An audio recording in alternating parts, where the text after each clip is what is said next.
Muka kelakau. Muka kelakau kat bawah. Okey, jom kita tengok. Sekali buat muka. Karnap. Macam biasa. Alright. Lepas tu, mata kelakau.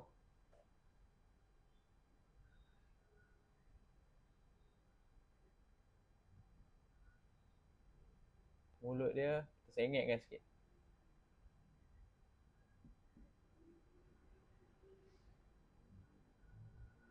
Hala dalam dia.